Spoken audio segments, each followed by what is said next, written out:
गिबियावनो नोंथांमोननि बे निउस चेनेलसिम जोङो जनाय दख'रा दुलाराय बर' फरायसा आफादजों लोगोसे जोङो जनाय दख'रानि सिङाव थानाय गासै बर' माहारियारि आफादनि जानानै बरायग्रोबाय। दा जोङो बेवहाय दा फैबाय थानाय जा बिधान सभा बिसायख'थि बे बिसायख'थियाव जोङो दुलाराय बर' फरायसा आफाद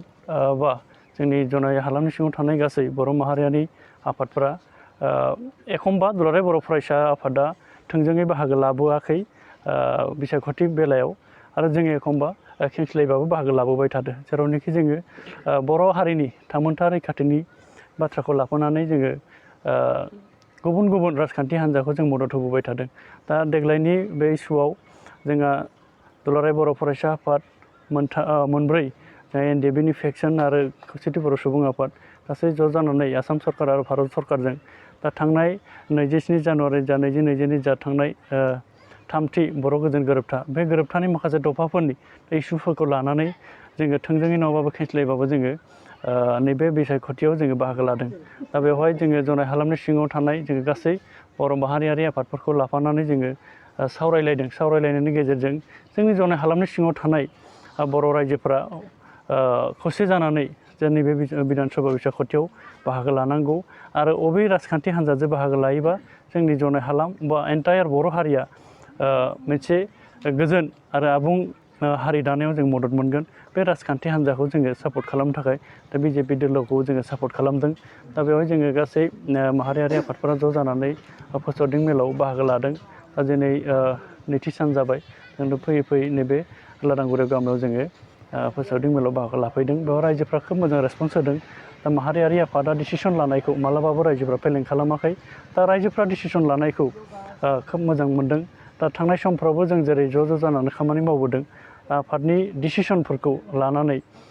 जों मालाबाबो बा थांनाय समफोरावबो जोङो मालाबाबो गोरोन्थि डिसिसन लालायाखै हारिनि आफादफोरा ज' जिरायनानै। दा नैबे डिसिसनखौबो जों गोरोन्थि जादों होनना सानाखै। फैबाय थानाय समाव हारिनि गेरेमसा हारि दानायाव मदद मोनगोन होनना जों सानदों आरो। गिबियावनो नोंथांमोननि चेनेलनि गेजेरजों जों बयखौबो बरायना लाग्रोबाय। बेवहाय जों नैबे फैबाय थानाय जिथु बिधान सभा बिसायख'थि 27 मार्चआव जिथु जानो गोनां फार्स्ट फेजनि, बेवहाय जोङो दिनैसिमबो फोसावदिं मेल हिसाबै जों दिनै रायजोफोरजों बाहागो लाबाय थादों। बे बाहागो लाबाय थानाय समाव जों दिनै रायजोफोरजों सावराय गोबां खोथाफोरखौ मिथिनो हादों। जों दिनै राजनिति होननानै बुङोब्ला जों दिनै माखासे राजनिति ओरैबायदि खालामनो नागिरो जायफोरनिखि टप प्रबन्सना जों राजनिति खालामनो नागिरो, खिन्थु जों दिनै राजनिति खालामदोंब्लाबो जों दिनै खौसेथि बर' सुबुं आफाद जानानै जनाय दख'रानिफ्राय जों डाइरेक्टयै जोङो राजनिति हान्जाजों जों बिदिहाय लोगो जादोंब्लाबो जों डाइरेक्टयै ओंखारफायाखै, बिथांमोननिखौ सासेबो जों मावथि लोगो लाफायाखै। दा जोंनि खोथाया जाहैबाय जोङो राजनिति खालामनांगौबा जों मा जाहैबाय मुल्यबोधनि जिथु आधार, बिनि आधारखौ लानानै जोङो राजनिति खालामनांगौ, जों बेखौ सानो। जुदि मुल्यबोधनि राजखान्थि खालामनांगौ होननानै गोबाङानो बुंबाय थायो, नाथाय गोबां समाव जों मुल्यबोधनि राजनितिखौ नुनो मोना। दा बेवहाय जोंनि राजनिति आधार जिथु मुल्यबोध, बे मुल्यबोधखौ जों जुदि बुंनो थाङोब्ला जों दिनै थांना थानायनि किसुमान माखासे थाबाय। जों दिनै हा हुनि जोंहा बे जनाय हालामाव थानाय ओनसोलनि गासै रायजोफोरनि हा हुनि संरैखानि खोथा थाबाय, मियादि पाट्टानि खोथा थाबाय, बेवहाय जोंहा गोजोर थामोनथानि खोथा थाबाय। दिनै बेवहाय बिटिआरनि बाहेरायाव थानाय बर'फोरनि माखासे सुबिदा उसुबिदानि खोथा थाबाय। दिनै जाय सरकारा जोंखौ बे सुबिदाफोरखौ होबोगासिनो दङ, जेरै BJP गभर्नमेन्टखौनो जों बुंनांगोन, मानगोनां हिमन्त बिश्व शर्मा आरो सर्बानन्द सन'वाल CM आरो बिथां मानगोनां बिश्वजित दैमारि बिथांमोननि नाजानायाव, नांथाब नाजानायाव दिनै बर' कसारि अट'नमास काउन्सिला जाफुंनानै फैबाय। जाफुंनानै फैदोंब्लाबो दिनै बियो गोरलै महराव दङ, आरो बेखौ मोगथां महर होनाया जोंनि गुबै थांखि जानानै थागोन। आरो जों बेखौ रायजोफोरखौ फोरमायदों। जोङो पार्सनेलि मोननाय मोनैनि खोथाखौ लायालासिनो सानालासिनो बे हालामाव जों थांनानै दङ, बे हालामखौ संरैखा होनाया, बे हालामाव जोङो मानसि हिसाबै, जाथि हिसाबै, समाज हिसाबै जों थांना थानायखौ गिबियावनो जोङो प्राधान्य होग्रोनांगौ, गुरुत्त होग्रोनांगौ होननानै जों बेखिनि रायजोफोरखौ बुंदों। बेवहाय रायजोफोराबो गोजोननायखौ जोंनो फोरमायदों। बेवहाय मानो होननानै बुङोब्ला दिनै जोंहा हेड अफिसखौ जों जुदि सानजारि नोगोर, धेमाजि जिल्लानि सानजारि नोगोराव जों जुदि मोननो हादोंब्लाबो बिनि अबस्थाफोरा दासिमबो मोजां नङा। बेखौ जोङो गोजोनै एकदम मोजाङै गायसननाया बे जोंनि मोनसे गिबि खामानि जानानै थागोन। जों बेखौ रायजोफोरनि गेजेराव खावलायदों। आरो बेवहाय बे अट'नमास काउन्सिलनि गेजेरजोंनो जोङो बे ओनसोलाव थानाय बे जोंनि जनाय हालामाव थानाय गोबां जोंनि फिसा फिसा समस्याफोरखौ जों समाधान खालामलांनो हागोन जेरै जों जेराव दङ दिनै नैबे 1 नं लादांगुरि गामियाव जों दिनै गसंनानै दङ बिथांमोनजोंबो जों सावरायलायदों बिथांमोनजों सावरायनायनि उनावबो जों मिथिनो मोन्दों बिथांमोननि गेजेराव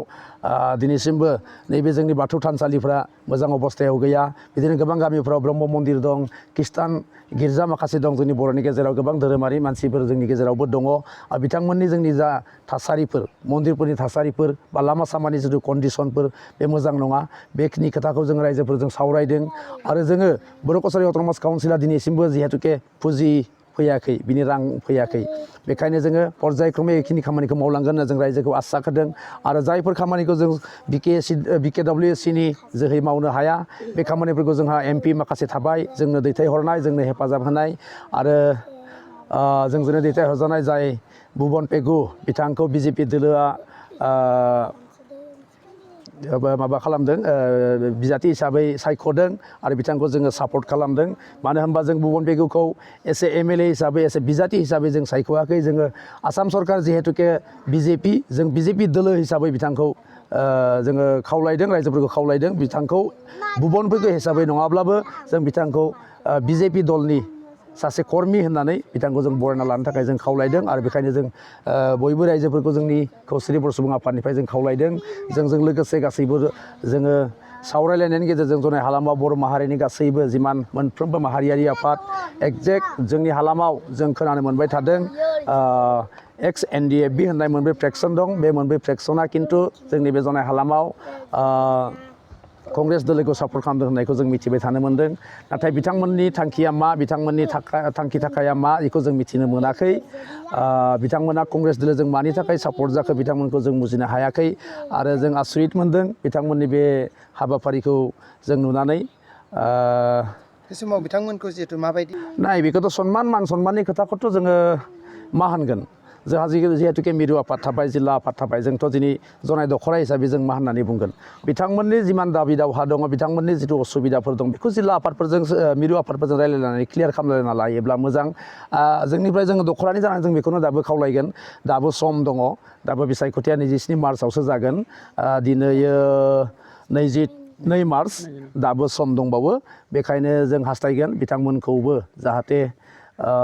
रायलायलायनायनि गेजेरजों गोरोबलायनानै फिन जोंजोंनो बा जिहेतुके माहारिनि गोबांसिन आफादानो जोंजों दंफाखायो जों एखे लोगोयैनो खामानि मावबोगासिनो दङ बेखायनो आं बिथांमोनखौ खावलायगोन बिथांमोनाबो सम दं